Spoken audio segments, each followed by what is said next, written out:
Dios les bendiga, hermanos. Sean todos bienvenidos. Buenas tardes, buenas noches, según sea el caso. Y bueno, como siempre les pido, hermanos, si me pueden indicar si nos pueden escuchar bien. Dios te bendiga, Sharon. ¿Cómo estás? Hola, estoy muy bien, gracias a Dios. Es un gusto estar aquí con ustedes de nuevo.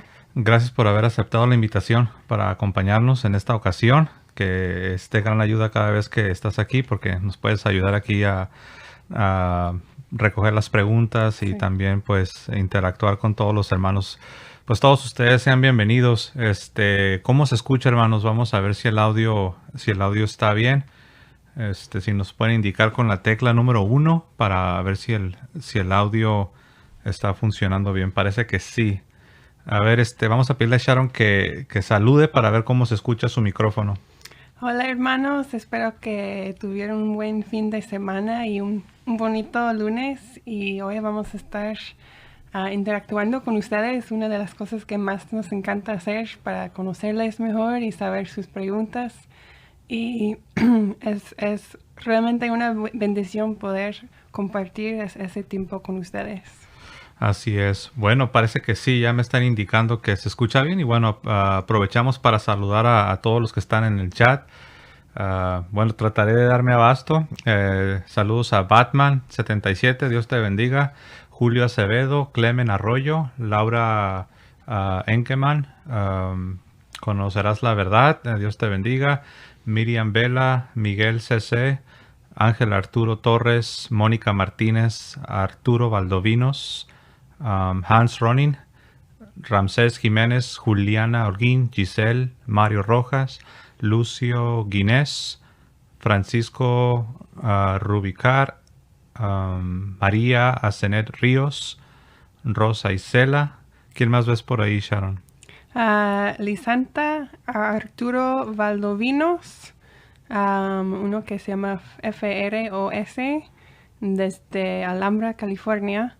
Jazz Católica, Isabel López, Armando desde España. Bendiciones, hermano. Hans, creo que ya lo dijiste. Ujú. Carmen Aguilar, Tony G7. No sé si hay más, pero es lo Ok, que estoy bueno, viendo. pues a todos ustedes les damos un aplauso. Gracias por acompañarnos. Ustedes son los invitados de honor. Y también gracias por todo su apoyo, con sus comentarios, con todo lo que hacen para avanzar este apostolado. Y bueno, nuestro deseo es poder contribuir con un pequeño grano de arena.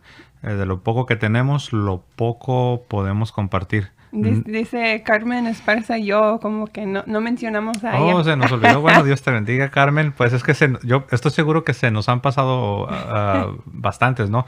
Parece que tenemos 128 hermanos que nos están acompañando y no creo que los hemos incluido a todos, ¿no? Pero sí, hermana Carmen, Lesit 456, Dios te bendiga. Veo a otra Carmen Aguilar, Dios te bendiga. Edith Romero, y todos ustedes, les pedimos una disculpa, ¿no? Si nos hemos brincado, por decirlo así, a alguien, no ha sido a propósito, ¿no? Son muchos hermanos y, bueno, estamos contentos. A nosotros nos encanta estar aquí con ustedes. Es una bendición, una oportunidad y también un privilegio que Dios nos permita, poder ah, contribuir para todos nuestros hermanos y hermanas. Le doy gracias a Ricardo Rocha. Gracias, hermano Ricardo, por tu generosidad. Gracias por tu apoyo. Y bueno, pues como vieron, tenemos foro abierto, es decir, no tengo un tema en lo particular, pero bueno, como siempre, sí tengo algo aquí para arrancar o como se dice en algunos lugares, para calentar motores. Así es de que, bueno, le puse, te pregunto o me preguntas, ¿no? Así es de que yo ahora les voy a preguntar a ustedes, bueno, yo sé que ya la saben la respuesta, ¿no? Pero bueno, de todas maneras aquí les voy a hacer esta pregunta, ¿no? La pregunta es, ¿podemos negar que Adán y Eva fueron personas de carne y hueso creadas directamente por Dios? Ahora, cuando dice directamente es en contraste con la evolución. Es decir, ¿podemos negar que Adán y Eva fueron personas de carne y hueso, históricas, reales, la primera pareja, creadas directamente por Dios, o sea, nada de evolución. Entonces es una pregunta, ¿podemos negarlo? Ahora tú dirás, bueno, la respuesta es muy sencilla, ¿no? La respuesta es obvia, pues tristemente no para muchos, ¿eh? Yo creo que hay miles de personas, si hablo de católicos, hay miles de católicos que sí niegan esto, pero bueno, ¿qué opinan ustedes? A ver si en el chat me pueden dejar sus comentarios. Sí, queremos ver sus respuestas en el chat. Esa sería la idea, ¿no? Yo ya lancé la pregunta, obviamente nos queda claro lo que enseña la iglesia, pero del dicho al hecho hay mucho trecho y muchos creen diferente. A ver, vamos a ver las respuestas. Blanca Gómez dice no podemos negar. Ok. Luis Enrique dice que no lo podemos negar. Natalia Espinosa, no podemos negar. O sea, la pregunta es si podemos negar que Adán y Eva fueron de carne y hueso. Y están respondiendo, la gran mayoría están respondiendo que no. No podemos negar esta verdad. Pero bueno, sigamos leyendo. Lisanta nos dice que no. Jazz Católica dice que no. Vamos a ver si alguien dice lo contrario, ¿no? Hasta ahorita todos están de acuerdo en que esta es una verdad que no podemos negarla. Es decir, no podemos negar que Adán y Eva hayan sido de carne y hueso, creados directamente por Dios. Es decir, no mediante un proceso evolutivo, sino directamente por Dios. A ver si alguien también puede dar explicación, ¿por qué no? A ver, esa sería una buena pregunta, Ajá. ¿no? Una pregunta que le seguiría. Ok, ya sabemos que no, la gran mayoría de ustedes están de acuerdo y de hecho eso es lo que enseña la iglesia, que no podemos negar que Adán y Eva fueron la primera pareja y fueron personas históricas, reales, nuestros primeros padres. Pero como dice mi esposa, ¿no, Sharon? ¿Por qué? ¿Cuáles serían las implicaciones? ¿Qué sucede en el momento que alguien niega que Adán y Eva fueron personas reales, históricas, creadas directamente por Dios? ¿Cuáles serían las consecuencias de caer en ese error? Dice Javier Allende, yo creo que no se puede negar en el Antiguo Testamento y Nuevo Testamento se citan como personajes que fueron reales. Así es, ese es un muy buen punto, ¿eh? Porque muchos se enfocan, es que muchos caen en el error, muchos malinterpretan las palabras que se han dicho sobre el relato de los orígenes de la humanidad en el Génesis, porque claramente se utilizan símbolos en este relato. Y la iglesia es algo que reconoce. La iglesia reconoce que la Biblia tiene diferentes géneros literarios. ¿Ok? Pero la iglesia, al mismo tiempo que reconoce que se utilizan símbolos en este relato, al mismo tiempo afirma que Adán y Eva sí fueron personas reales. O sea, no es lo uno o lo otro. O sea, aquí la pregunta no es, bueno, ¿cuál de las dos es? ¿Fueron personas reales o se utilizan algunos símbolos literarios para describir la creación? Las dos cosas. Fueron personas reales y como se trata de literatura, palabra de Dios, pero es literatura, sí se emplean algunas figuras, algunos símbolos para describir lo que tenemos ahí en los primeros capítulos del Génesis. Entonces son las dos cosas, pero muchos caen en el error de que dicen, no, pues entonces si aquí se utilizan símbolos, porque es un género literario, metafórico, eso significa que Adán y Eva no existieron. Y aquí hay algo interesante. Los que toman esa posición, los que caen en ese error, coincidentemente, da la casualidad que son personas que creen en la evolución. Sí. El 99% de personas que caen en ese error, caen en ese error porque tienen una presuposición. Ya están predispuestos. Y ellos creen en la evolución. Entonces, prácticamente para ellos es una forma de creer en las dos cosas, lo cual es contrario a la fe de la iglesia. También me gusta lo que dice Miguel C.C., que no se puede negar, pues, sino cómo se explicaría el pecado original. Papa Pío XII, en su encíclica Humani Generis, afirma que no se puede. Así es, en la encíclica Humani Generis, se dice de una manera muy clara que no podemos negar la realidad histórica de nuestros primeros padres. Eso es algo muy cierto y pienso que esa es una muy buena observación que hacen. ¿Algún otro comentario? Aquí dice Claudia Gil Gómez, alteraría toda la historia de la salvación de Dios. Lo estoy perdiendo. Si negáramos a Adán y Eva, todo el curso de la historia cambiaría al punto que la redención de Jesús sería inválida, pienso yo. Sí, porque si Adán y Eva no fueron personas reales, si Adán y Eva son solo símbolos, como algunos afirman, entonces, ¿qué hacemos con lo que nos dice San Pablo? Que el pecado entró al mundo, a la humanidad, por medio de un hombre, refiriéndose a Adán y a Eva por extensión. Entonces, se cae todo. Es como una especie de efecto dominó. Cuando alguien niega la realidad histórica de la primera pareja, que también aquí voy a decir algo, otra de las razones que algunos caen en el error de pensar que no fueron personas históricas, es que lo que hacen es lo siguiente: agarran el nombre Adán y el nombre Eva y van al significado, a lo que es la etimología, es decir, lo que significa Adán y lo que significa Eva, y luego te quieren decir, ¿ves?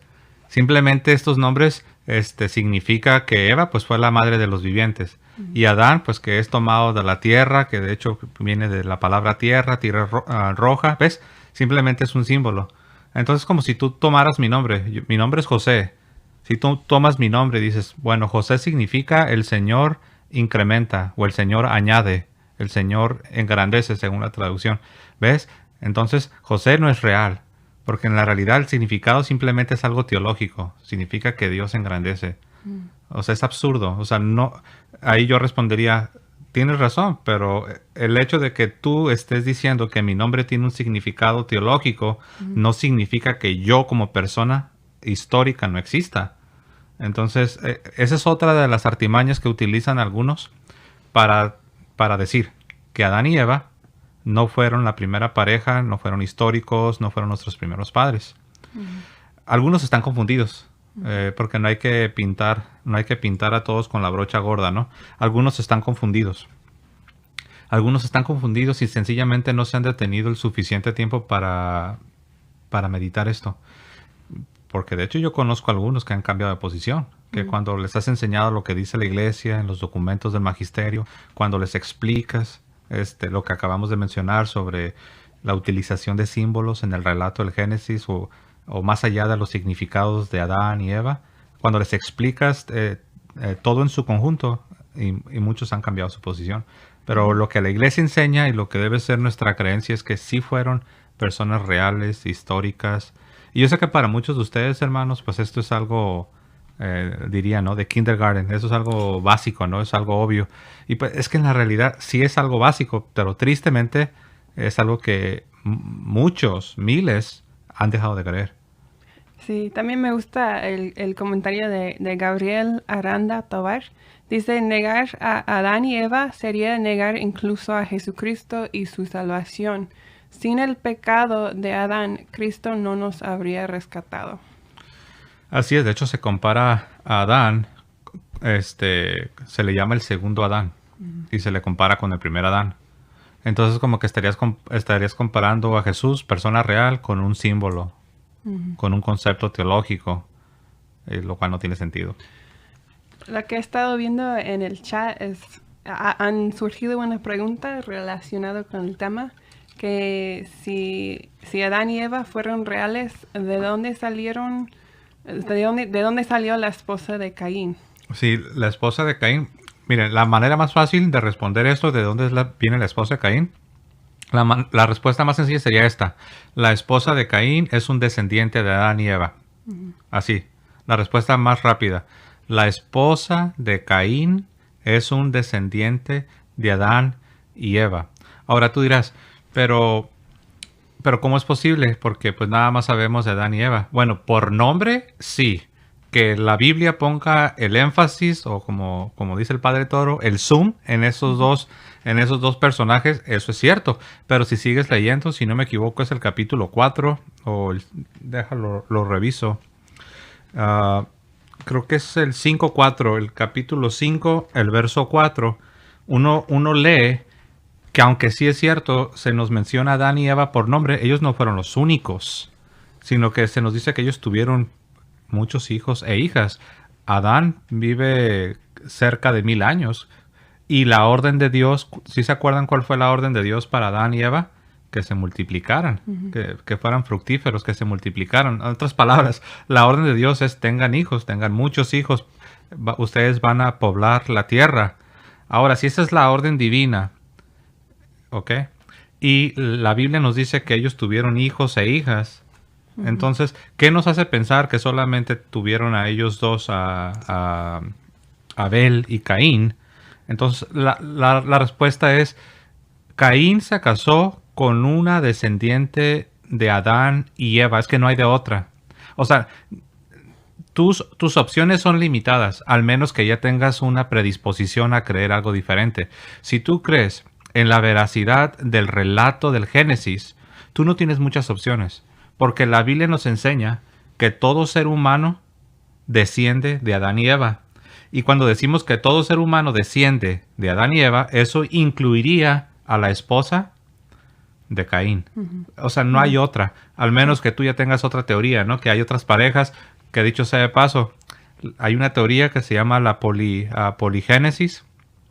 La poligénesis dice que al principio hubo varias parejas, como, por decirlo así, hubo una docena de Adanes y Evas. Y como que si Dios los hubiera colocado en diferentes lugares, una pareja aquí, otra pareja allá, otra pareja allá. O sea, no fue una sola pareja, sino fueron muchas parejas. Entonces hay quienes quieren sugerir que la esposa de Caín sería una hija de alguna de las otras parejas. Pero la Biblia no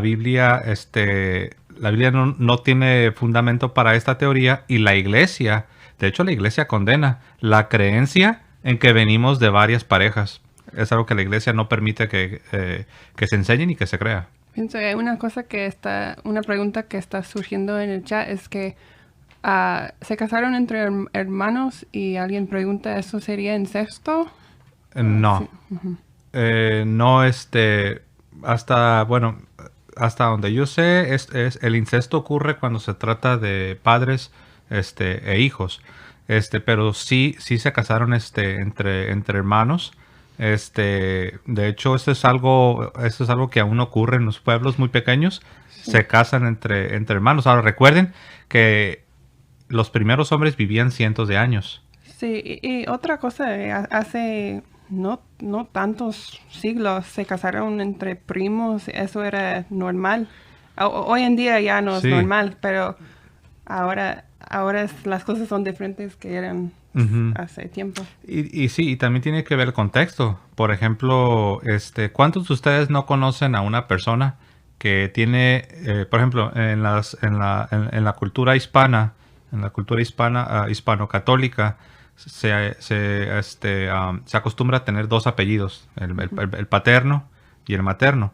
Pero ¿cuántos de ustedes no han conocido a una persona que tiene el mismo apellido para el paterno y para el materno? Rodríguez.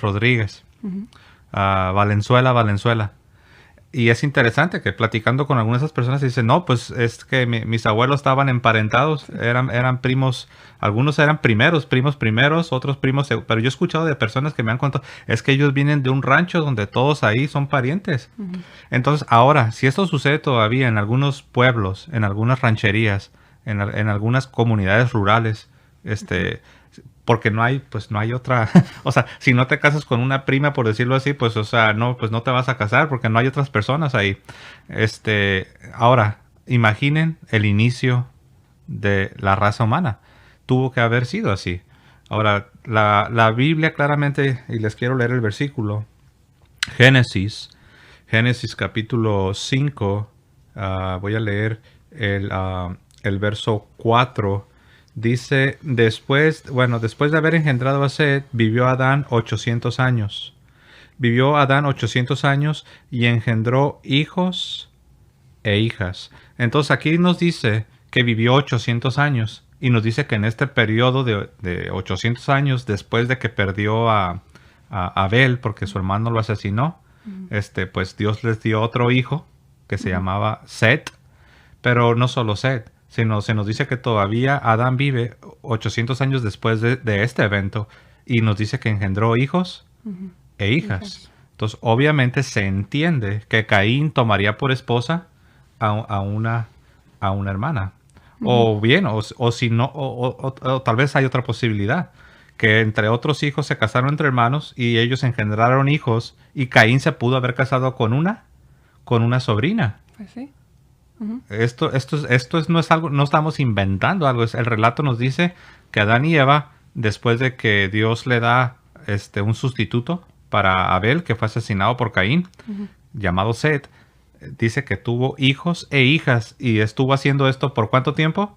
Por 800 años. Yo conocí una vez a un señor ya grande de edad, un anciano. Y el señor muy orgulloso me decía, 22 hijos. Así me decía, me miraba el señor y me decía, 22 hijos. O sea, estaban hablando, ¿no? De los hijos y las familias y decía 22 hijos. Y así el señor, un ancianito, y era de un pueblo, era de un rancho. En México se les llama ranchos a las áreas como las haciendas. En algunos países les llaman haciendas o quintas. Decía 22 hijos, decía el señor. Muy orgulloso. Pues entonces, mire nada más. Y el señor nada más vivió como 70 años. Ahora imagínate Adán, 800 años reproduciéndose en cumplimiento del mandato de ser fructíferos y multiplíquense. Entonces, bueno, pues más o menos ahí está, ¿no? Se pudo haber casado o con una hermana o bien se pudo haber casado con una sobrina. Tú dirás, ¿cómo con una sobrina? Sí, porque Adán y Eva tuvieron muchos hijos y es posible que uno de los otros hermanos se hayan casado entre sí. Bueno, no es posible, no había otra opción. Sí. Y Caín pudo haber tomado a una de las hijas de sus hermanos. No hay otra opción. Eso fue muy divertido eso, hacerle pregunta a los hermanos al chat. Sí, yo la hago porque pues seguido que yo toco el tema de Adán y Eva, seguido vienen no pocos pero casi siempre el común denominador de esas personas es que quieren abrazar la evolución. Ahora quiero decir algo. Otro error que muchos cometen, dicen, no, la iglesia está bien, la iglesia está bien con la evolución. La respuesta es no. La iglesia permite que se avance en el estudio, incluyendo lo que tiene que ver con la evolución. Pero la iglesia jamás en ningún momento ha dicho, no, la creación no, es posible que creamos en la teoría de la evolución en cuanto al origen del hombre. La iglesia no enseña eso. La iglesia, por el contrario, afirma que el hombre ha sido creado directamente por Dios. Eso es lo que la iglesia enseña y afirma.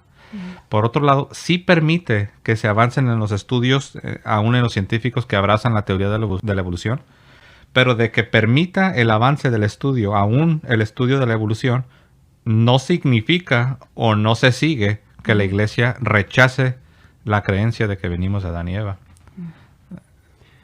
Bueno, tenemos un hermano protestante en el chat. Oh, qué bueno, porque les tengo una pregunta a los hermanos queridos, separados. Pero bueno, ¿qué ibas a decirme tú algo? Se llama Javier Allende. Dios te bendiga, Javier, qué bueno que estás aquí. Sí. Y una de sus preguntas, ¿cómo se puede fundamentar bíblicamente la asunción de María? Y dice, hablo como protestante. Bueno, es una excelente pregunta y es una pregunta genuina. Quiero decirle a los hermanos católicos, se los digo yo porque yo fui protestante. Esta pregunta que está haciendo Javier es una pregunta que yo tuve. Aun cuando ya me estaba convenciendo de ciertas doctrinas católicas, estaba siempre, como se dice, detrás de mi cabeza. Para un protestante, lo más difícil de entender y comprender y de aceptar son estas doctrinas que tienen que ver con nuestra Madre, la Virgen María. Entonces, tengan paciencia. Obviamente, ¿no? Si se trata de alguien que ya está siendo grosero, pues lo vamos a disciplinar aquí, ¿no? Lo vamos a sacar del chat. Bueno, primero los damos un tiempo fuera y si no quieren, pues... Pero bueno, este hermano parece que está siendo muy respetuoso, así que hay que entender, ¿no? Pero yo primero le quiero hacer una pregunta. De hecho, te me adelantaste, porque yo sí tengo una pregunta. Ya les hice una pregunta a los hermanos católicos, ¿verdad? Okay. Ahora yo les tengo una pregunta a los hermanos no católicos. ¿Ok? A los, pues no sé qué... A algunos les gusta la palabra protestante, a otros no les gusta. Algunos la toman con mucho orgullo. Muchos dice Javier que es presbiteriano. Entonces sí le gusta la palabra protestante. A los de la tradición reformada, ellos no tienen problema. Pues yo estudié en un seminario con el enfoque reformado y ellos sí les gustaba la palabra protestante. Pero bueno, yo tengo una pregunta para ti, Javier, y ahorita vamos a tratar de dar respuesta a tu pregunta. La pregunta sería esta, que de hecho también estaría de la mano con mi respuesta que estaré dando. Mm. Esa es la pregunta que ni un protestante me ha podido responder. Mm. La pregunta es la siguiente. ¿En qué parte de la Biblia se enseña sola escritura? Ahora, ¿por qué es que insisto con esta pregunta? Porque sí insisto, cada vez que tengo la oportunidad. La pregunta es, ¿por qué insisto con esta pregunta? Porque es el corazón del protestantismo. Esta es la doctrina más importante para un protestante. Entonces mi pregunta sería, ya sea para Javier o para algún otro que esté ahí en el chat, sería esta. ¿En qué parte de la Biblia se enseña sola escritura? O sea, la idea de que solo la Biblia, de que si no está en la Biblia, no lo debemos creer. Que es interesante, ¿no? Porque la pregunta de nuestro hermano Javier, la pregunta de él es en qué parte de la Biblia, hasta puso énfasis en bíblicamente cómo se puede argumentar la asunción de la Virgen María. Entonces yo pudiera responderte, bueno, ¿y qué te hace pensar que debe haber un versículo para poder nosotros creer cierta doctrina? Llámese la Asunción de María o llámese cualquier otra doctrina. Ahora, para un protestante esto que yo acabo de decir suena como... Es una bomba lo que acabo de aventar, Sí, ¿no? Porque sí. para un protestante ellos operan con el paradigma, con la creencia de que todo debe tener un versículo en la Biblia. Sí. Pero hay cosas que los protestantes y los católicos creemos que no están explícitamente en un versículo de la Biblia. Entonces yo preguntaría, yo estoy retando, lo que estoy haciendo en este momento, yo estoy retando tu premisa. Yo estoy poniendo en tela de juicio la premisa con la que vienes a la mesa, por así decirlo. Tú quieres saber dónde en la Biblia, pero yo te pregunto, ¿y dónde en la Biblia dice que todo debe estar en la Biblia? ¿En qué parte de la Biblia se enseña ese principio protestante de solo la Biblia? De que si no está en la Biblia, no lo debo creer. Si no hay un versículo explícito, no voy a aceptar esa doctrina. ¿En qué parte de la Biblia? No sé si Javier tendrá alguna ahí alguna idea. No, Javier dice que no cree ya en la sola escritura. Él ya no cree en la sola escritura. Oh, muy interesante. Sí. De hecho, pues, ya avanzaste mucho, hermano Sí. Javier, porque eso es de lo más difícil para un Sí. protestante, es de lo más difícil que se dé cuenta que esto de solo la Biblia es algo circular, pues. O sea, realmente no tiene sentido. Sí, entiendo mucho la duda que tiene Javier, porque yo creo que fue de las últimas cosas antes de hacerme católica que yo estaba batallando mucho con eso, que no veo eso de María en la Biblia y no entiendo por qué los católicos prestan tanta atención a Santa María. Entonces sí entiendo mucho esa lucha que sientes. Sí, bueno, no hay un versículo que diga que, por ejemplo, si hay un versículo donde dice que el Señor Jesús fue alzado y fue llevado a los cielos hasta que una nube lo ocultó de la vista de los apóstoles. Por ejemplo, si hay un versículo donde se nos dice que Enoc fue llevado con Dios, no vio muerte, sino que fue llevado, Dios se lo llevó. Si hay un versículo donde se nos dice que Elías, el profeta, también fue llevado por una carroza de fuego a los cielos. Entonces, lo primero que quiero señalar es que si Dios pudo llevar al cielo a Enoc y pudo llevar al cielo al profeta Elías, al menos eso nos debería de hacer pensar en que sí existe la posibilidad de que si Dios hizo esto con Enoc y con Elías, sí existe una, si tú quieres mínima, pero al menos una mínima posibilidad de que Dios haya hecho esto con la Virgen María, que es la mujer que fue agraciada con el grandísimo privilegio de llevar en su vientre, en su seno, a la segunda persona de la Santísima Trinidad. ¿Ok? Entonces, de entrada, ¿no? Al menos tenemos que estar abiertos a dar esta posibilidad de que si Dios lo hizo con Enoc y Dios lo hizo con Noé, lo pudo haber hecho con la Virgen. Ahora, Ya mencioné que no hay un versículo que de manera así, con todas sus letras, de manera explícita diga que María, fue ascendida a los cielos. Sí podemos encontrar lo que se conoce evidencia implícita.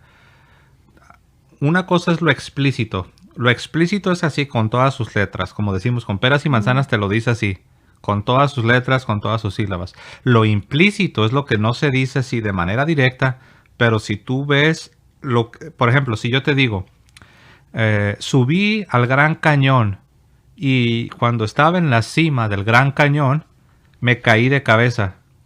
Ahora, en lo que yo te acabo de decir, en lo que yo te acabo de decir, nunca te dije que yo subí, no te dije por dónde me fui, cuánto tiempo me tomó en llegar, cuándo subí. Nada más te dije que lo subí y me caí de cabeza. Pero se entiende, está implícito que tuve que haber realizado un viaje, tuve que haber subido, tomado una ruta, me tomó un cierto tiempo, tuve que pasar por una aventura hasta que llegué a la cima. Entonces, eso es lo implícito. No te lo dije con mis palabras, pero si me caí de cabeza del Gran Cañón es porque de alguna manera tuve que haber llegado al Gran Cañón. Ahora, en el libro del Apocalipsis, en el capítulo 12, el apóstol Juan tiene una visión.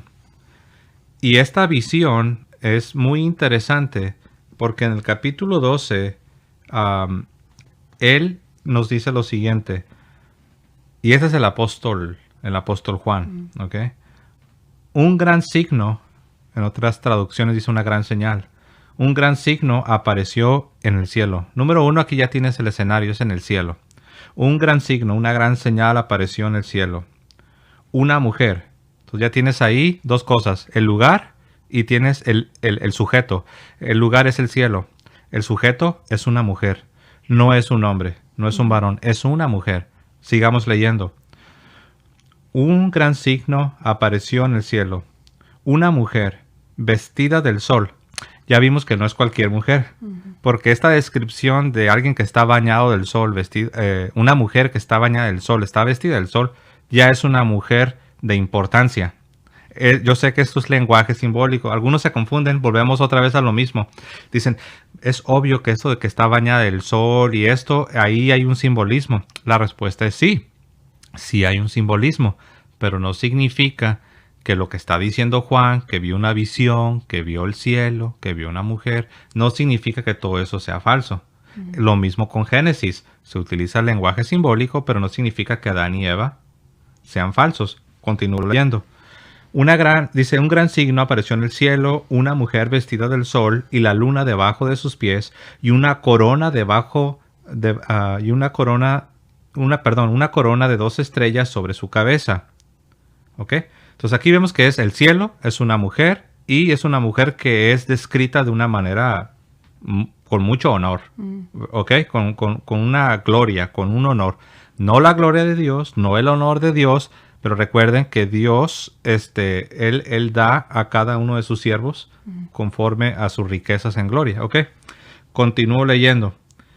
Dice, y esta encinta grita con dolores de parto y con el tormento de dar a luz. Entonces es una mujer que está embarazada y que va a dar a luz. Ahora, algunos dicen, no puede ser la Virgen María, porque la Virgen María, de acuerdo a la enseñanza católica, ella permanece virgen aún durante el parto. Y aquí se habla de que esta mujer está gritando, está con dolores de parto. Bueno, aquí nosotros debemos entender qué es lo que está sucediendo. Es interesante, porque las personas te van a decir, no, aquí es lenguaje alegórico. Tienes que entender, el libro del Apocalipsis utiliza imágenes, símbolos, lenguaje alegórico.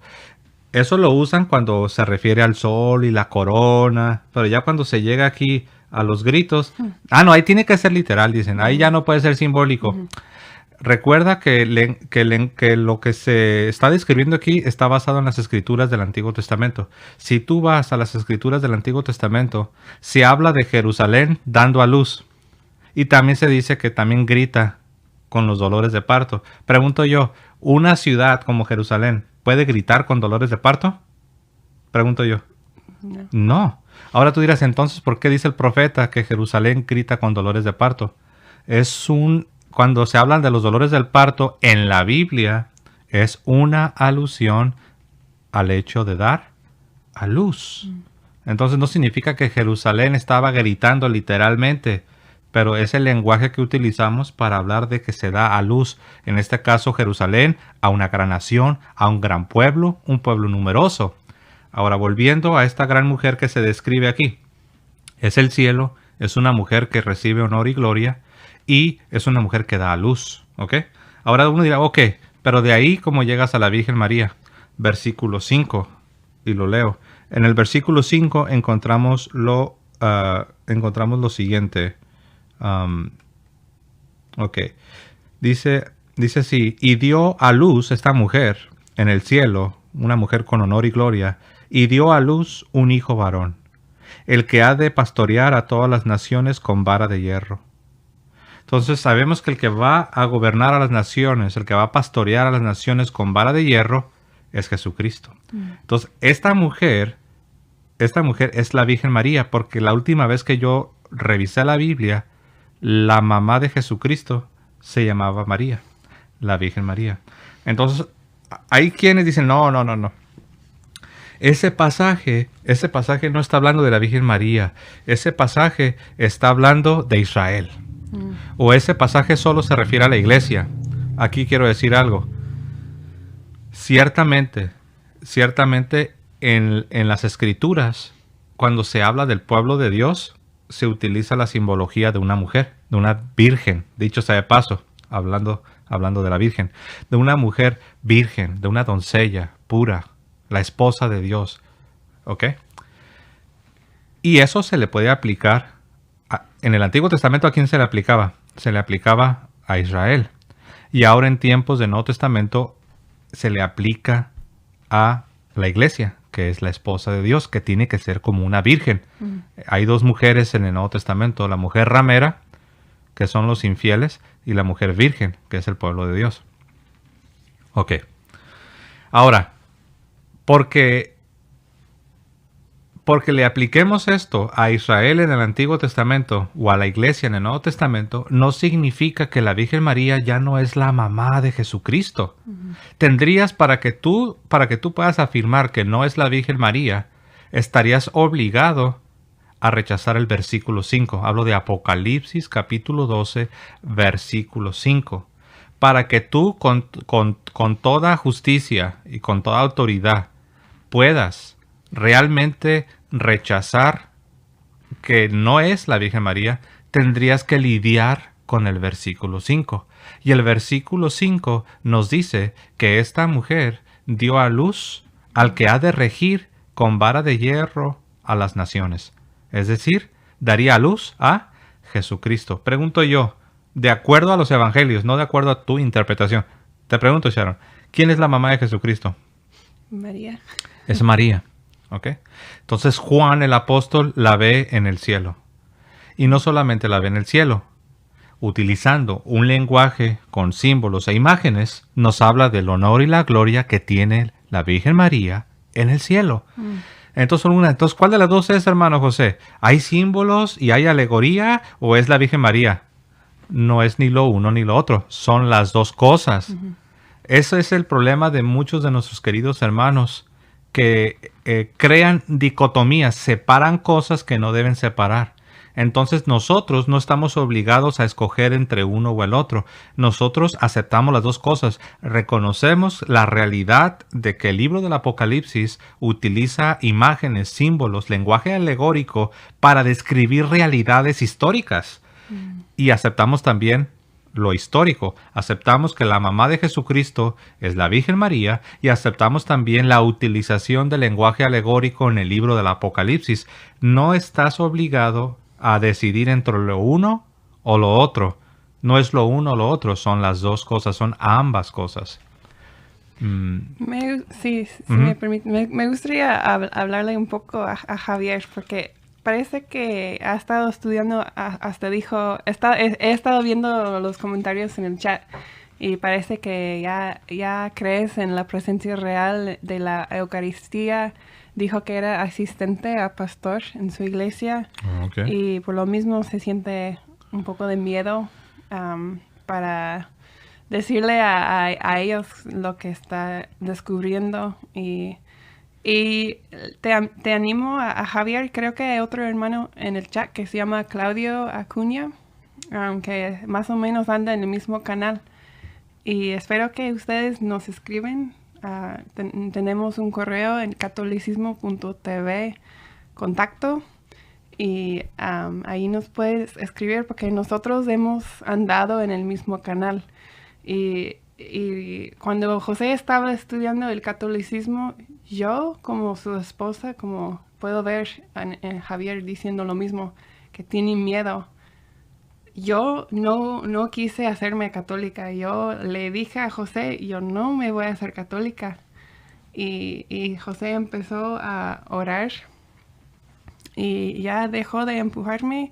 No me estaba empujando a hacerme católica, pero por un milagro de la gracia de Dios, Dios hizo la obra y me convertí por su gracia y ya estoy muy enamorada de mi fe católica. Entonces todo es posible con Dios y te animo a escribirnos porque nosotros entendemos mucho lo que estás pasando ahorita. Así es, Javier. No sé si le puedes escribir. Dice que cómo puede escribirnos.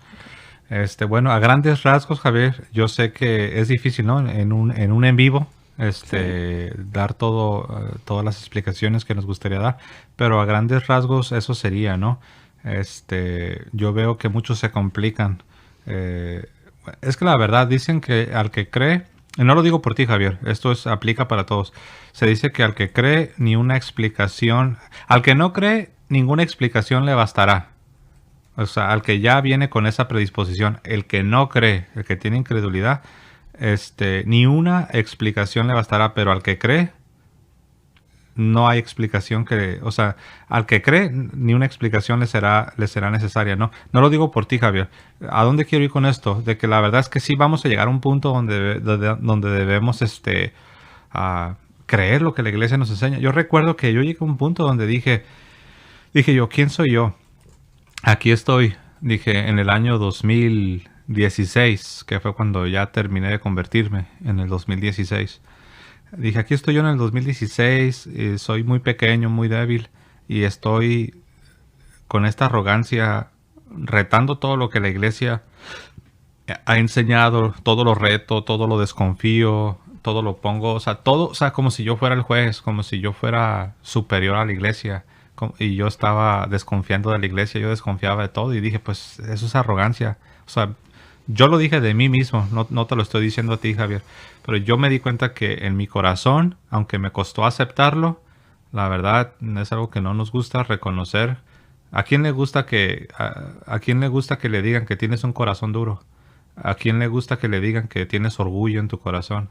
¿A quién le gusta que le digan que eres un incrédulo en cuanto a ese respecto? Porque yo ya creía en Jesucristo, pero sí tenía esa incredulidad y sí tenía esa predisposición hacia la iglesia. Para mí o sea, yo desconfiaba de entrada, yo desconfiaba en la iglesia. Yo venía con esta predisposición. La iglesia es mala y la iglesia me quiere engañar. Por otro lado, no estoy diciendo que no se necesite ser honesto intelectualmente, y lo que estás haciendo, Javier, es algo bueno. Tú estás buscando respuestas. De hecho, estarías mal si no estuvieras buscando respuestas. Sí estás haciendo lo correcto, Javier, y también, ya lo dijo mi esposa, pero lo quiero enfatizar. Siga adelante, pero también busca mucho la oración. Busca mucho a Dios en la oración. Y dile, Señor, si tú me estás guiando hacia la iglesia católica, ayúdame. Y Dios te va a ayudar. Eso estoy seguro. Y también hay otro hermano separado que se llama Claudio Acuña y que también tenía una pregunta que parece que sí está estudiando el catolicismo. Dice que sentía que estaba prácticamente a un paso de hacerme católico, lo que todavía quizá lo que más me cuesta es comprender el rol de la Virgen y, por ejemplo, hacer una oración como el Ave María. ¿Qué debo hacer? Sí, igual, ¿no? Yo también tal vez fue de lo que más dificultad me daba, porque como como protestante ya de 20 años, pues yo tenía muy arraigado en mí de que creer en María, creer en la intercesión de María, en la mediación secundaria de María, creer en la intercesión de los santos. Para mí como protestante eso significaba que era como robarle la gloria a Dios, a Jesucristo. Era como que si María y los santos eran competencia, lo cual no es verdad. Ah, por ejemplo, si tú eres casado y tienes hijos, si tus hijos se portan bien y tus hijos tienen muy buena reputación, muy buen testimonio, y tus hijos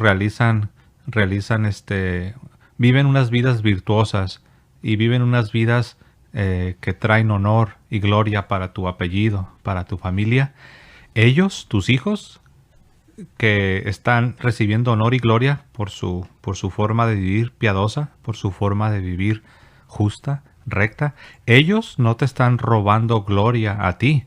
Ellos, al contrario, ellos le están dando honor y gloria a tu apellido, a tu familia, a tu nombre, a lo que tú eres. Algo similar sucede con la familia de Dios. Dios tiene una gran familia y es un rey y tiene muchos siervos. Y esta gran familia, estos siervos, le dan honor y le dan gloria. Y estos siervos son venerados por la gente que los ve, por la gente que los conoce. Tienen buena reputación, tienen buen testimonio.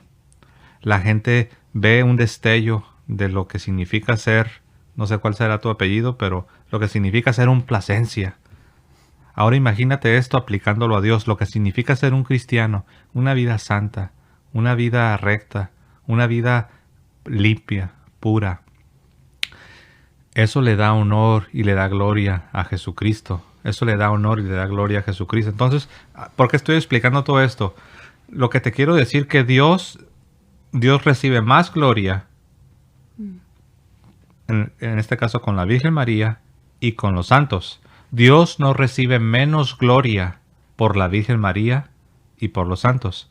Al contrario, Dios recibe más gloria por medio de toda su familia, especialísimamente por medio de la Virgen María.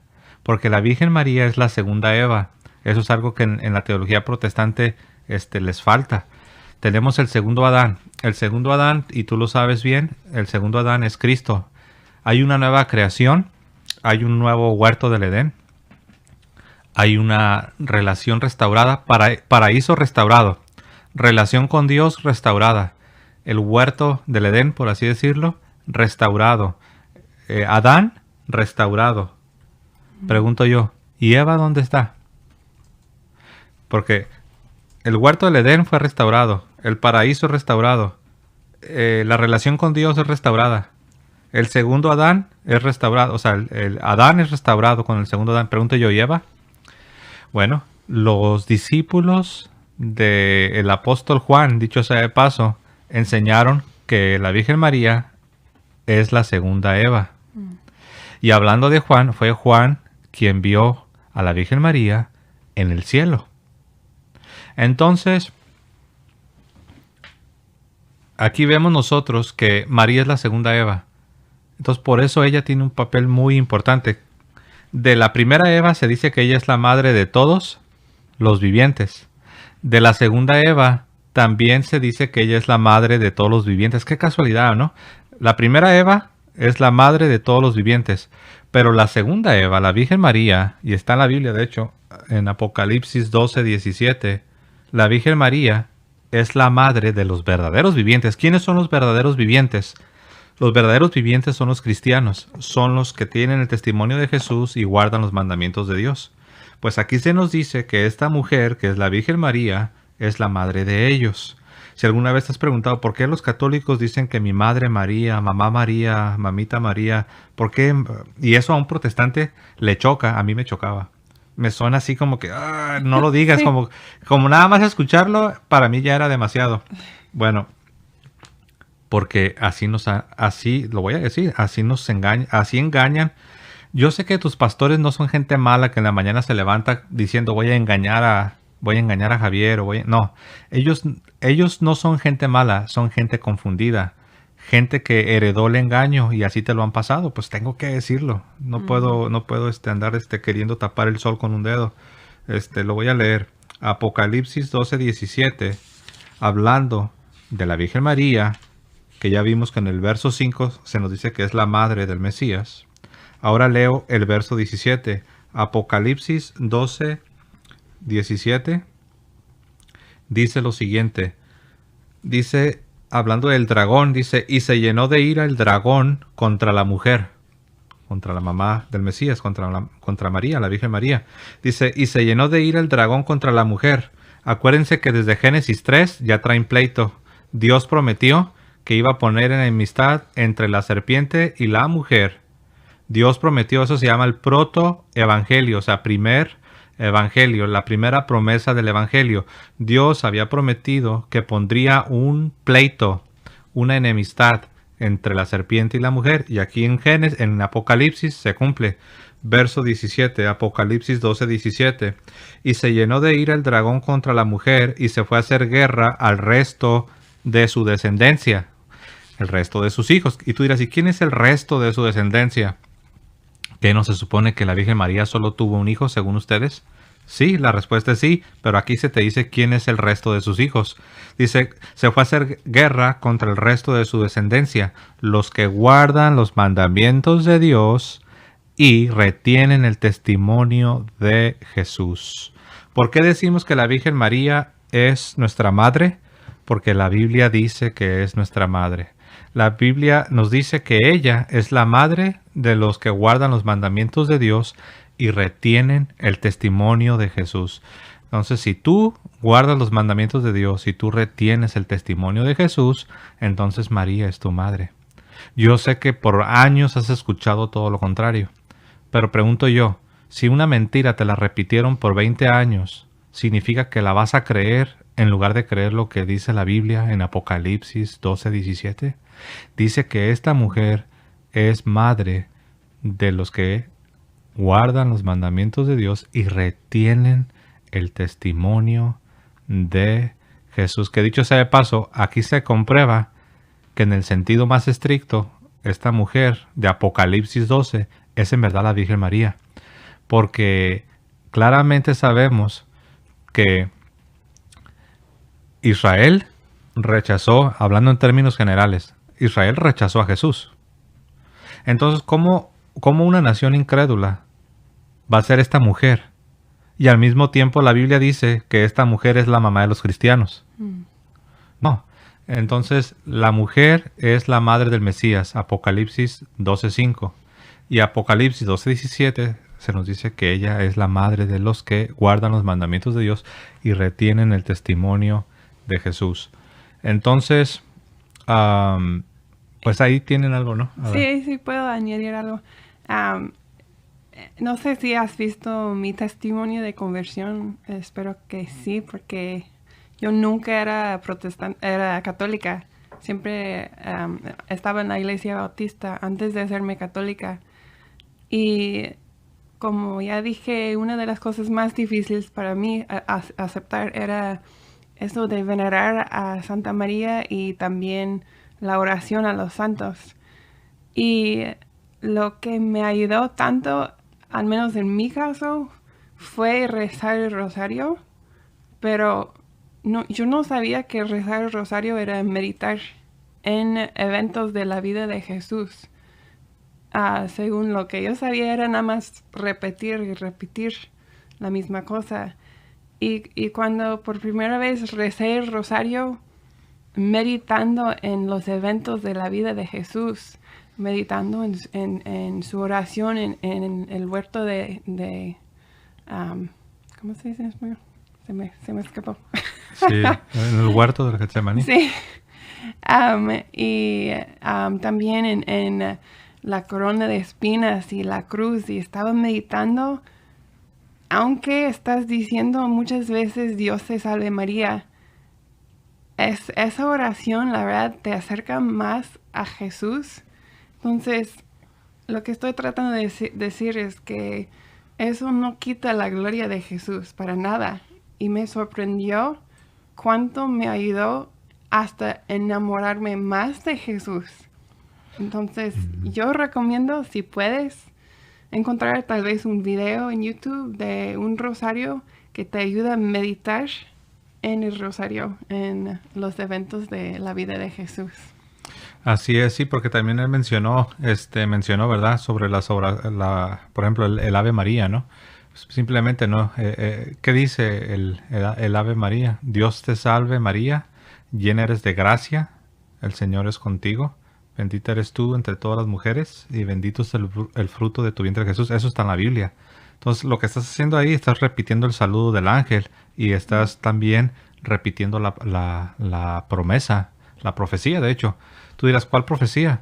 Sí, porque María profetizó. Es otra cosa que también muchas veces no nos detenemos a pensar. Ella profetizó. Ella dijo, desde ahora me llamarán todas las generaciones bienaventurada. Y yo te pregunto, María profetiza.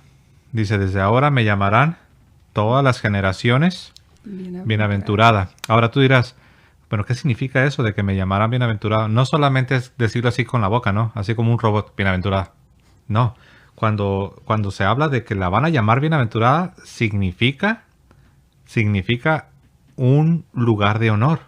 ¿Qué dice Proverbios capítulo 31, si no me equivoco, el verso 10? La mujer que teme al Señor, esa será alabada. Ahora, alabada no significa que le vas a dar la alabanza que se le da solo a Dios. De hecho, es un buen versículo para mostrarle a nuestros hermanos queridos, a nuestros hermanos protestantes, que en la Biblia también se habla de alabanza a los seres humanos. Pero no es la alabanza divina, no es la adoración que solamente se le da a la Santísima Trinidad. Es un honor, es una veneración. Bueno, la mujer que teme al Señor será honrada, será venerada. Es lo que dice Proverbios 31:10. Ok.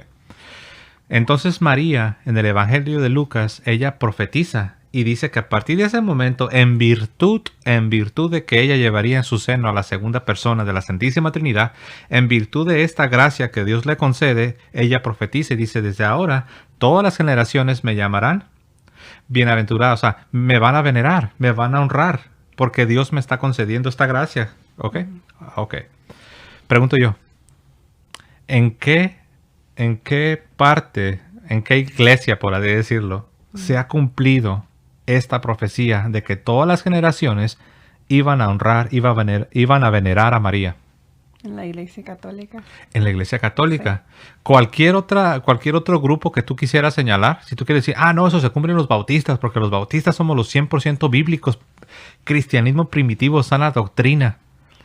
La respuesta es no, porque la profecía dijo todas las generaciones, y los bautistas no existían en el siglo I, no existían en el siglo II, no existían en el siglo III, no existían en el IV, en el V, en el VI, en el VII, y María profetizó, todas las generaciones me llamarán bienaventurada.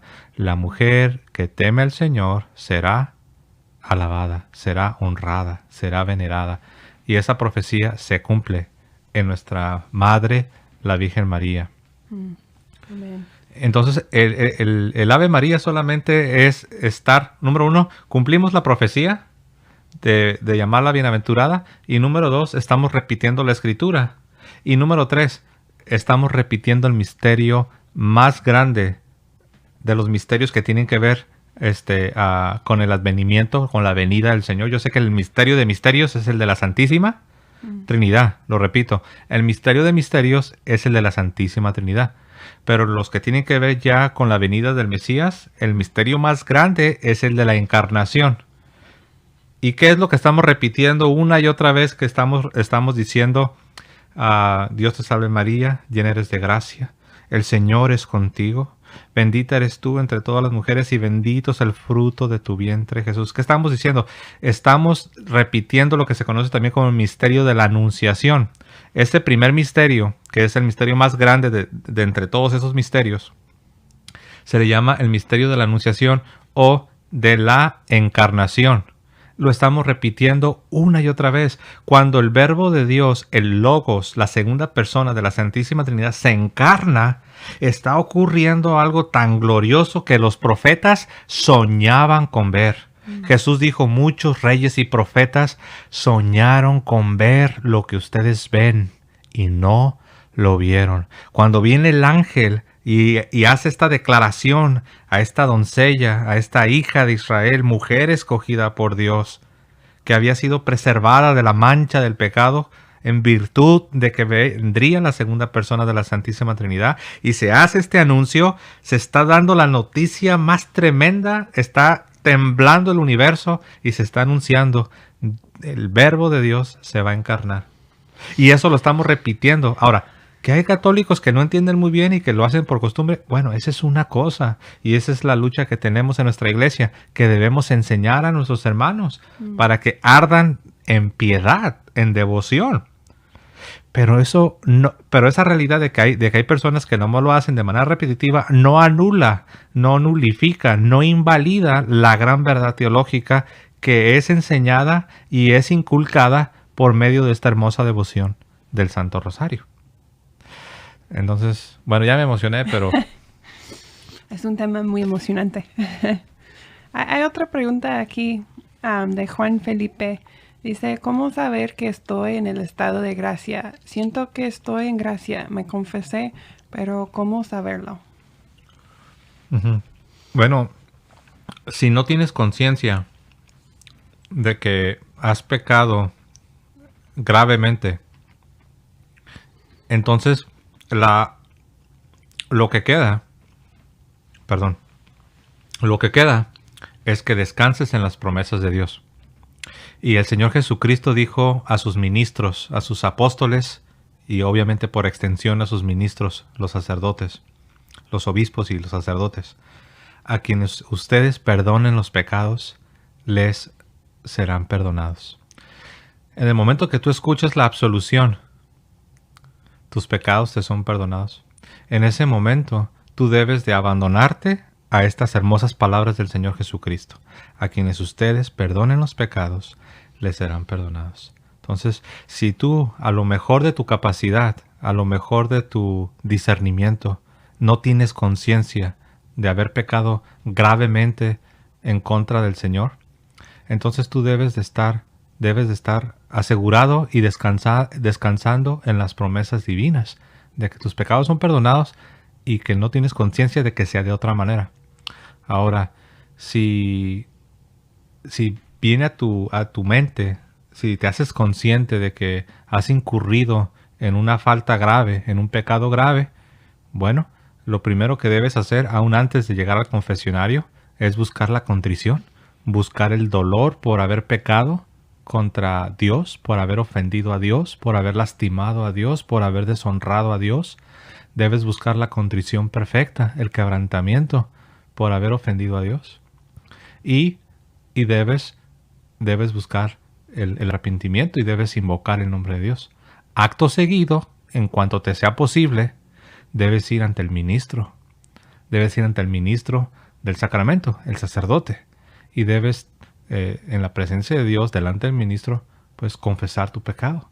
Acusarte a ti mismo de haber pecado y recibirás así la absolución. Claro, es necesario que existan las disposiciones correctas del corazón. Porque alguno dice, no, pues qué fácil, nada más voy y me pongo ahí como un perico nada más a decir. No, no es así. Te estás engañando. Si alguien lo hace así, se estaría engañando a sí mismo. Entonces debes descansar, hermano. Debes descansar en las promesas del Señor.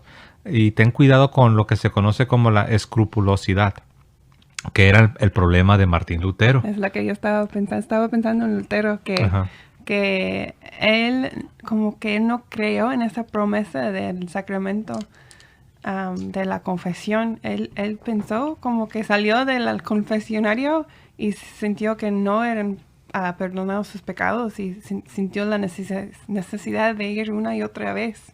Entonces sí hay una parte ahí donde uno tiene que descansar en las promesas de Dios. Tus pecados te son perdonados. Así es. El problema de Lutero es que él tenía escrupulosidad. Ahora, ¿qué significa eso? Escrupulosidad, escrúpulos excesivos. Él, él simple y sencillamente, él siempre tenía presentes sus pecados. Y siempre él mismo se los estaba, como él mismo se los estaba,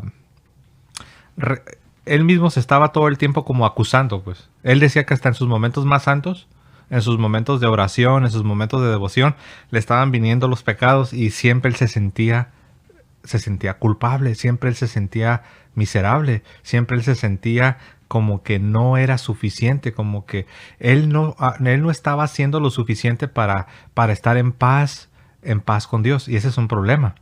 El problema de Lutero puede que sea también el problema de algunos católicos que están en un error. Ahora tú dirás, ¿cuál es ese error? ¿Cuál es el problema de Lutero? El problema de Lutero es que él llegó a caer en la idea de que él tenía que ser 100% perfecto y no tener ni una fallita, ni una mancha, ni una mácula para poder estar en paz con Dios. Si ese es el estándar, pues nunca vamos a tener paz con Dios. Ahora, Lutero podía hacer dos cosas.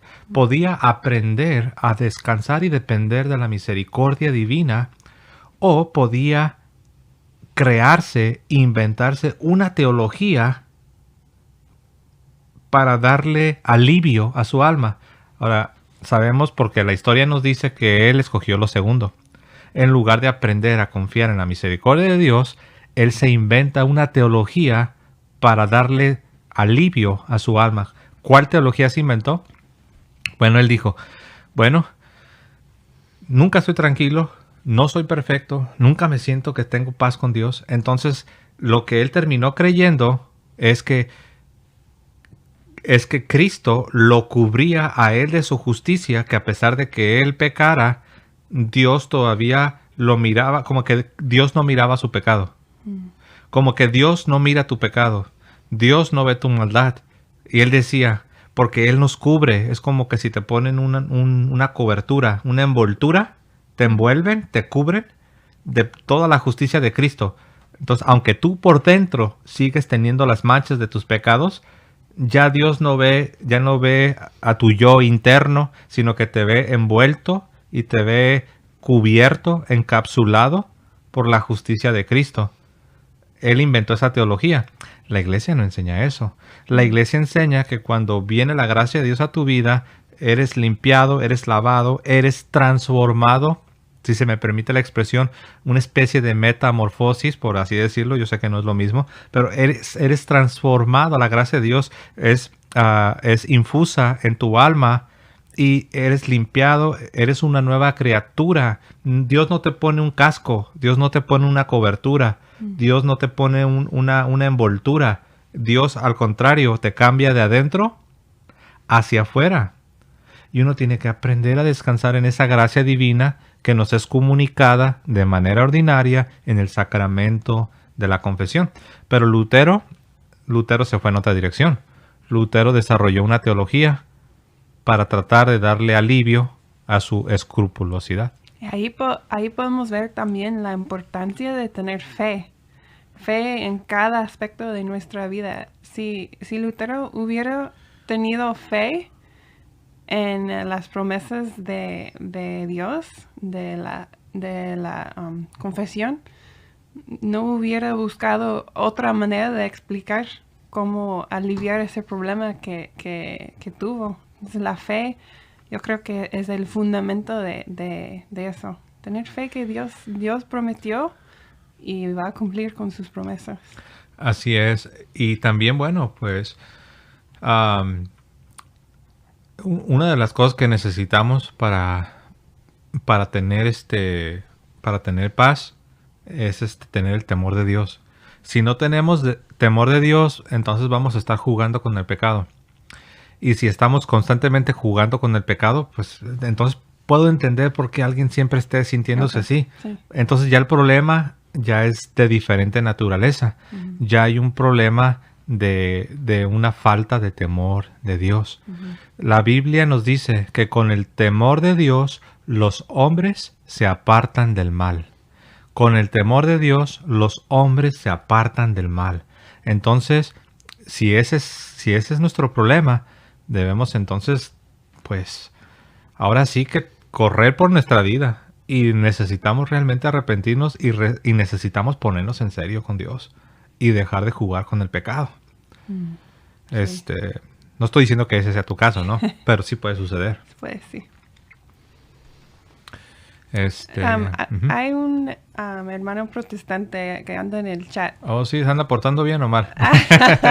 Pues no está de acuerdo obviamente Sí. con el sacramento de la confesión Claro. y dice que no debemos de confesar nuestros pecados a un hombre y que un hombre no, Ok. no nos puede perdonar. Porque es pecador, ¿verdad? Bueno, la buena noticia es que estamos de acuerdo contigo. Un hombre no nos puede perdonar, pero Dios sí nos puede perdonar. Pero resulta que Dios no baja del cielo. Dios tiene acá abajo un representante, un ministro. Por ejemplo, yo te preguntaría, ok, tu lógica es la siguiente. Tu lógica es, Dios es el único que da perdón de pecados. Por lo tanto, eso significa que la confesión católica no es verdad. Te pregunto yo, si un hombre no puede administrar el sacramento de la confesión, te pregunto yo, entonces, ¿por qué si puede administrar el sacramento del bautismo? El bautismo es algo que perdona pecados. Ahora, yo sé que si vienes de corte pentecostal o de corte bautista, tampoco vas a creer esto. Cosa curiosa, porque muchos protestantes, de hecho la gran mayoría de protestantes sí creen que el bautismo perdona pecados. Entonces, a donde yo iba era lo siguiente. Por un lado, se rechaza que el sacramento de la confesión católica pueda ser verdad, pero es curioso porque también el sacramento del bautismo confiere la gracia y confiere el perdón de pecados y es administrado también por un hombre. En otras palabras, no es necesario que Dios descienda de los cielos para que tú creas que eres perdonado. Dios tiene aquí un representante. Ahora, te pregunto yo, ¿qué significa Juan capítulo 20, verso 23? ¿Qué significa Juan 23? ¿Cómo se llama el hermano que preguntó eso? Camilo. Camilo, ¿qué significa Juan 20, 23? Por ejemplo, dice Camilo, para que vean, él no se da cuenta. Camilo no se da cuenta que él pertenece a una minoría del protestantismo, que típicamente son como pentecostales y bautistas, que para ellos es una locura que el bautismo perdone pecados. Pero hay que leer la Biblia. Te hace falta leer más Biblia. Lee el libro de los Hechos, capítulo 2, verso 38. Claramente ahí Pedro, el apóstol, dice, y bautícese cada uno de vosotros para perdón de pecados y recibiréis el don del Espíritu. Entonces, te hace falta leer más Biblia por un lado. Por otro lado, tú no te das cuenta que la gran mayoría de protestantes sí creen que el bautismo perdona pecados porque Jesús lo dijo. Eso está en la palabra de Dios. Entonces, ahí sí necesitas prestar más atención, Camilo. Es interesante que entre los protestantes, ellos creen que ellos son los que tienen la verdad más completa de entre los protestantes. Olvídate de los católicos. Cuando tú platicas con un pentecostal, él cree que el pentecostal es el que tiene la verdad más exacta y que los demás de las otras denominaciones tienen fallas. La pregunta es, ¿y a ti quién te dice? ¿Qué tal si el que está mal eres tú? ¿Y qué tal si los que están bien son nosotros? O sea, ¿qué te da garantía de que tú eres el que estás bien y que todos los demás están mal?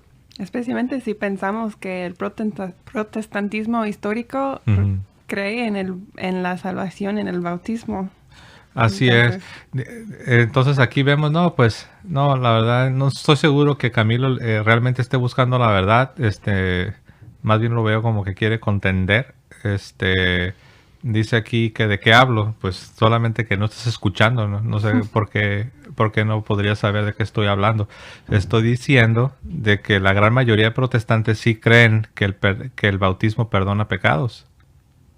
Solamente los pentecostales, y de hecho hay algunos pentecostales que sí creen que el bautismo perdona pecados. Dice que Camilo dice que es bautista. Pues quién sabe de cuál ramo será, de cuál de todos los bautistas eres, Camilo. Hay muchos bautistas. ¿Eres de los que creen que la salvación se pierde o eres de los que creen que la salvación no se pierde? Porque hay muchos. O sea, bautistas, por ejemplo, bautista, no es un solo tipo de bautistas, hay muchos tipos de bautistas. Por ejemplo, donde yo estaba éramos bautistas fundamentalistas y ahí se creía que los bautistas de la convención, porque hay bautistas que así se llaman, bautistas de la convención del sur, decían que ni salvos eran. De hecho, yo me sorprendí cuando un pastor me dijo, no, ni salvos son. O sea, fíjate nada más, entre los mismos bautistas dudan de la salvación de otros bautistas. Sí, cierto.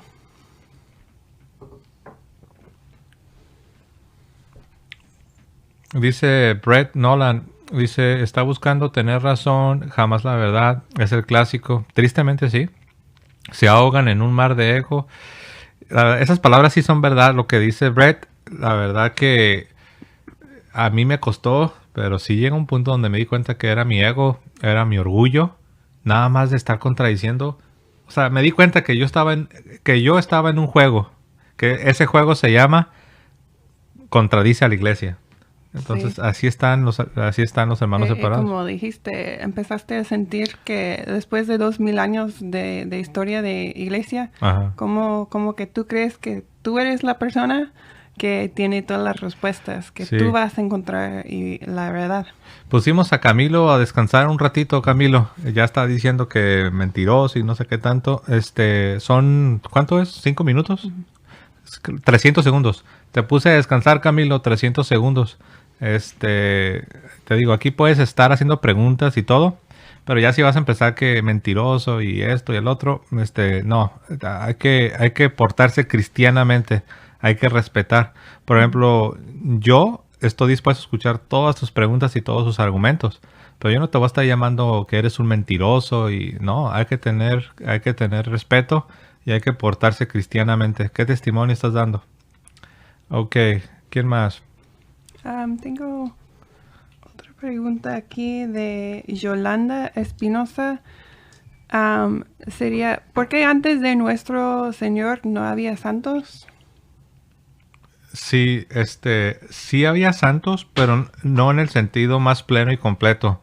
Fue hasta que vino el sacrificio de nuestro Señor Jesucristo, como nos dice en la carta a los Hebreos. Dice que las almas de los justos del Antiguo Testamento fueron perfeccionadas una vez que vino el Señor Jesucristo. Pero sí había siervos de Dios, había hombres de fe. De hecho, Abraham, así se le llama, ¿no? El padre de la fe. Pero no en un sentido pleno y perfecto, porque era necesario que viniese el que había de venir, el Mesías, Cristo Jesús, y que llevara a cabo su sacrificio perfecto. Alguien me pregunta aquí que toque el tema de Éxodo 24, Brett Nolan dice, querido hermano, ¿podrías tocar el tema de Éxodo 24 sobre las imágenes, que es el clásico por el cual atacan a la Iglesia Católica? No sé si tengas en claro este tema. Sí, se quiere citar Éxodo 24 para decir que Dios prohíbe todo tipo de imágenes, incluyendo las imágenes sagradas. Lo curioso es que se les olvida decir que 5 capítulos después, en Éxodo capítulo 25, versos del 18 al 20, Dios ordena la construcción de imágenes sagradas. Entonces, así de sencillo. Los que quieren utilizar Éxodo 24 como argumento para decir que Dios prohíbe las imágenes, aún las imágenes sagradas, que son las que usamos nosotros, ese argumento no tiene sentido, porque 5 capítulos después Dios se estaría contradiciendo siguiendo la lógica de estas personas, siguiendo la lógica protestante. Dios estaría contradiciendo 5 capítulos después. En Éxodo capítulo 25, versos del 18 en adelante, Dios da un mandato, y ese mandato consiste en la construcción de imágenes sagradas. Él manda construir unos querubines de oro, y no solo eso, los manda poner en el lugar más sacrosanto de la tierra. Los manda poner sobre la cubierta del arca de la alianza, que se conoce como el propiciatorio, el cual era rociado con la sangre de los sacrificios, y en este lugar descendía la presencia de Dios, Y es así como Dios daba su perdón, es así como Dios expiaba los pecados del pueblo de Israel. Entonces ahí, en este lugar de reunión entre Dios y el hombre, en este lugar de expiación, en este lugar de perdón, en este lugar de adoración, Dios manda construir imágenes sagradas y dice, me las van a poner sobre la cubierta de el arca de la alianza que estaba en el lugar santísimo, donde el perdón, donde la reconciliación era otorgada. Entonces, si las imágenes sagradas son idolatría y son algo que va en contra de lo sagrado, pregunto yo, ¿por qué Dios mandó construir imágenes sagradas y mandó ponerlas en el lugar de adoración, en el lugar de expiación y en el lugar más sacrosanto de la tierra? Hasta ahorita nadie me ha dado respuestas. Siempre que un protestante me quiere decir esto, cuando les digo todo esto, se me queda viendo así. No. Sí, sin mencionar el serpiente de bronce que Dios mandó a Moisés a construir para parar la plaga. Pues fue un mandato de Dios y tenía un propósito físico. Terminó la plaga. Entonces estamos viendo algo físico que Dios está usando. Y así es. Aquí Bellanito también dice, y en el templo también. Es una buena observación. Sí. Porque aquí les voy a decir algo, a ver, hermanos católicos, préstenme atención. Algunos lo que hacen, siempre están buscando a ver cómo le dan vuelta para la derecha, para la izquierda, para zafarse. Algunos dicen, bueno, sí es cierto, ahí sí Dios Dios dio la orden de construir estas imágenes sagradas, y sí es cierto, en el lugar más santo, y sí es cierto. Pero solamente aplica a las que Dios manda directamente así de su boca. Y ahí en Éxodo 25, verso 18, Dios lo mandó con su boca. Pero Dios no ha mandado con su boca que construyas las imágenes de Jesús o de la Virgen. Y aquí es donde entra lo que nos decía Bellanito. Pues no se sostiene ese argumento. Porque en el templo de Salomón puso muchas imágenes en el templo que Dios no dijo con su boca que las construyeran. Y ahora hay algo interesante. Si uno lee el pasaje cuando se dedica al templo y se da la descripción del templo y se dice que había imágenes de toros, de palmeras y de otros animales, dice que Dios se agradó. Cuando vio que estaba el templo y se dedicó al templo y estaban los ministros, dice Dios se agradó. Y dice que entonces descendió la presencia de Dios y llenó la casa del Señor, el templo del Señor, con el humo de su presencia, con esta especie de nube, una nube. Entonces ahí vemos, Salomón construyó un templo con muchas imágenes que Dios nunca dijo con su boca que las construyera, y él las puso ahí y dice que Dios se agradó. Dice Salvador Martínez que un testigo de Jehová le dijo que porque es Jehová y él puede quitar y poner las reglas cuando él quiere. Es por eso que en un lugar dice que sí, en un lugar dice que no. Ok. Bueno, pero no tiene sentido, sí, ¿no? No tiene sentido. No hay un pensamiento coherente, ¿no? Sí. Hay una persona que se llama Juan David que está preguntando sobre la infalibilidad del Papa. Ajá. Y también tal vez su rol en la historia de la Iglesia. Así es. Bueno, cuando decimos que el Papa es infalible, no nos referimos que cada palabra que sale de la boca del Papa es infalible, palabra de Dios, ¿no? Por ejemplo, el Padre Toro, él dice, lo dice jugando, ¿no? Dice que los protestantes, si lo dice un cura, si lo dice un sacerdote, palabra del diablo. Pero si lo dice un pastor, en cuanto sale de su boca, palabra de Dios. Ok. Lo mismo podemos decir, no cada cosa que sale de la boca del Papa vamos a decir, palabra de Dios, ex cátedra, infalible, esto es doctrina, esto vamos a hacerlo dogma. No, así no es. Lo que significa cuando decimos que el Papa es infalible, estamos hablando de ocasiones y momentos muy específicos. Uh-huh.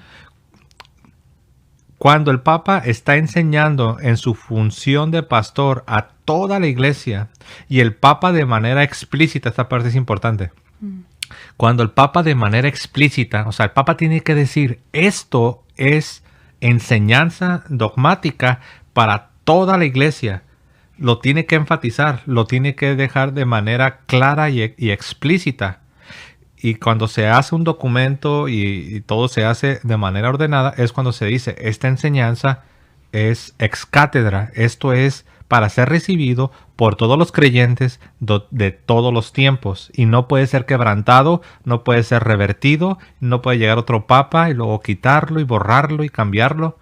Entonces, son ocasiones y son momentos muy especiales. Pero no significa que si el papa va en el avión y un reportero de Telemundo o del Canal de las Estrellas o qué sé yo, le hace una pregunta al Papa, no significa que lo que el Papa responde ya es infalible. Porque algunos quieren decir, mira, el Papa Francisco cuando iba en el avión respondió de una manera un poco media confusa, o respondió de una manera inexacta, o se equivocó, así, ¿no? ¿Ves? No existe lo del Papa que es infalible. Es que no entienden lo que significa. El Papa no es Dios. Ser infalible no significa ser impecable. No significa que todo lo que sale de tu boca es palabra de Dios. Entonces, el Papa es infalible cuando habla ex cátedra. ¿Qué significa hablar ex cátedra? Cuando enseña una doctrina oficial y dogmática para toda la iglesia, para los creyentes de todos los tiempos, y cuando el Papa lo señala, cuando el Papa de manera explícita dice, esto es una enseñanza para ser recibida por todos. Ex cátedra significa de la silla, o sea que viene de la silla de San Pedro, del oficio petrino, viene de la enseñanza oficial y dogmática del Papa. Brett Nolan dice, ¿qué opinión tienes de la orden templaria? Fíjate que no sé mucho de los templarios. Sé que cuando ellos comenzaron muy bien. Tenían la aprobación de la iglesia. Pero sí sé que después, al último, hubo unos líderes de los templarios que se desvían. Y creo que hicieron una especie de, como una secta, como una especie de un culto. Y la iglesia es cuando interviene. No sé todos los detalles, pero sé que la iglesia interviene y les quita su validez como orden. Pero sí sé que al principio pues estaban ahí para la defensa, sobre todo que era para la defensa de la santa ciudad de Jerusalén, que estaba bajo el ataque de los musulmanes. Si mi memoria no me falla. Nada más un comentario, pensé que habías terminado. Sí, que son como 500 personas viendo y faltan como 175 likes. Oh, si sí, alguien hermanos. quiere dar like, por favor. Sí, si gustan darle like, nos faltan ahí algunos likes. Y bueno, también aprovecho para decirles que se suscriban al canal. Los que no se han suscrito, les animamos a suscribirse al canal. Hagan clic en la campana. Hagan clic en la campanilla para que reciban notificación, aunque yo sé que muchos me han dicho que no les llegan las notificaciones. Parece que la verdad es que YouTube como que tiene sus cosas raras, la verdad. He escuchado de muchos YouTubers que son religiosos y he escuchado historias de cómo de repente les hacen la vida imposible. Sí. Yo he sentido que algo así me ha sucedido, pero bueno, no quiero hacer alboroto, ¿no? Pero sí muchos, decenas me han dicho, no me llega nada de tus notificaciones. Y yo me doy cuenta, pero pues bueno, estamos en las manos de Dios. Ya no hay nada que podamos hacer, ¿no? Lo que sí podemos hacer es ir en vivo, sí podemos hacer es hacer videos tratando de ayudar. Ya lo demás está en las manos de Dios. Ahí pienso que tenemos tal vez tiempo para una pregunta más, porque ya tenemos 1 hora y media. Pues sí, de hecho, yo más bien ya quisiera saludar a los hermanos del chat para no extenderme demasiado. Quiero saludar a ver quién está ahí en el chat. ¿Por qué no dicen desde dónde nos están acompañando, hermanos? A ver si me pueden decir desde dónde nos acompañan, ciudad y país. Quiero saludarlos y bueno, pido una disculpa por no haber atendido a todas las preguntas, pero bueno, ya saben que el tiempo se va y se va rápido, ¿no? Vamos a saludar Juan David Cruz, Dios te bendiga. David, Dios te bendiga. Julián Alguín, Dios te bendiga, hermana Juliana. ¿Quién más? Desde Chile, Javier Allende de Chile. Adelfos, desde Mar de Plata, Argentina. Edgar Winchester, desde la Ciudad de México. Dios te bendiga. ¿Quién más tenemos ahí? Angélica Carvajal, de Colombia. Soldado Romano, de Oregon. Brett Nolan, de Argentina. Gabriel de Houston, Texas. Miguel Hernández, Santa Bárbara, California. Adriana Arévalo desde Long Beach, California. Diego Rojas desde Buenos Aires, Argentina. Laura Engeman desde Buenos Aires, Argentina. ¿Ves? Hay muchos hermanos de Argentina, ¿eh? Les mandamos un fuerte abrazo a todos los hermanos de Argentina, en particular de Buenos Aires, ¿no?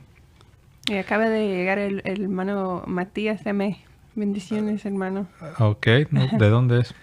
No sé. Bueno, no sé. saludos a Matías. Le damos gracias también a Magda Talk. Gracias por tu donación, hermana Magda. Dios te bendiga. ¿Quién más? Pedro Ávila, Tijuana, México. Mira, ahí está mi paisano. Para los que no saben, soy nacido en Tijuana, en México. Claudio Mancilla, Chile. Dios te bendiga. Marta Samayoa, desde Guatemala. Dios te bendiga, hermana Marta. Silvia Rosa Vázquez, desde Chile. También hay muchos hermanos de Chile. Natalia, de México. Dios te bendiga. Carmen Aguilar, también de Acolmán, México. ¿Quién más está por ahí? ¿Ves a alguien? Conocerás la verdad desde aquí de Arizona, de Yuma. No, Dios te bendiga, somos vecinos. Sí. Zuli Marín desde Brasil.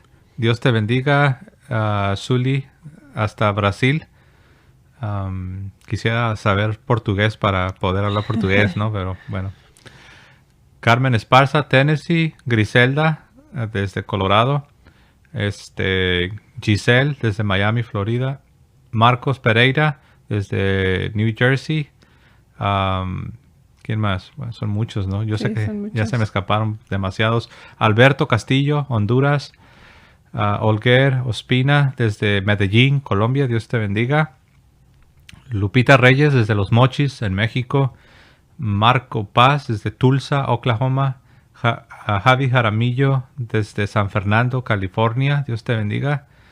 Y bueno, yo sé que por ahí también anda Reconquista Network, hermano Luis Medina. Él está en Dallas, Sí. Fort Worth, en Texas. Dios te bendiga, hermano Luis Medina, si estás por ahí. ¿Quién más? Anda aquí a Apologética Pedregal también. Hermano Eric, de Apologética Pedregal. Dios te bendiga, hasta la hermosa ciudad de Panamá. Oren por Eric y su familia, necesitan sus oraciones.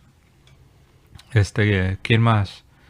Frida, de Guatemala. Dios te bendiga, hermana Frida.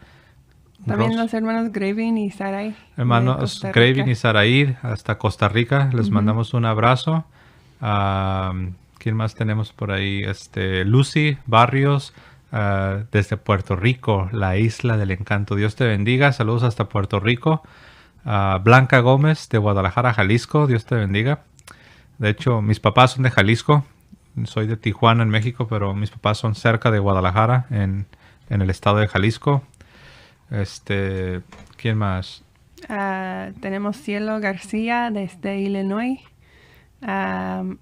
También Lucy Berrios de Puerto Rico. Liliana García, Coahuila, México. Ricardo Álvarez, Asunción, Paraguay. Wow, hasta Paraguay, Dios te bendiga. César Romero, desde Perú. Rosita, desde Honduras. J. Ubeda, desde Nicaragua. Dios te bendiga. J. Ubeda, Dios te bendiga. Saludos hasta Nicaragua. Rosa Benítez, creo que es la que mencionaste, ¿no? De Paraguay. Wow, son demasiados, hermanos. Sí, son muchos. Bueno, mis hermanos, vamos a, para que no sea demasiado largo, ¿no? Denle like, no olviden compartir. Háganme un favor, a ver cuántos se animan a hacerme este favor. Dejen sus comentarios, por favor. Si tú estuviste haciendo una pregunta y yo la estuve ignorando, obviamente no lo hice a propósito, ¿no? Pero si no respondí tu pregunta, déjame un comentario con tu pregunta y prometo responder tu pregunta en un siguiente video. Compartan, denle like, dejen sus comentarios, hermanos. Si tienen preguntas, nos pueden escribir en catolicismo.tv contacto y vamos a estar contestando cuando tenemos chance para contestar. Tal vez no sería el mismo día, pero sí contestamos los correos. Así es, sí tengo demasiado, ¿no? Hay que darse abasto para todo. Pero bueno, hermanos, pues como siempre, una vez más, hermanos, yo quiero agradecer a los hermanos que son nuestros patrocinadores. La verdad que ellos en parte es posible que sigamos adelante por el apoyo que nos hacen. Gracias a todos nuestros hermanos que nos apoyan por medio de Patreon y a todos en general, a todos. El hecho de que estén aquí para nosotros es un apoyo. Bueno, hermanos, dejen sus comentarios, denle like, compartan en sus redes sociales. Cuídense mucho y como siempre, que viva Cristo Rey y que viva Santa María siempre Virgen. Que viva Cristo Rey. Amén. Que pasen una bonita tarde, una bonita noche. Dios los bendiga, hermanos. Hasta luego. Cuídense mucho.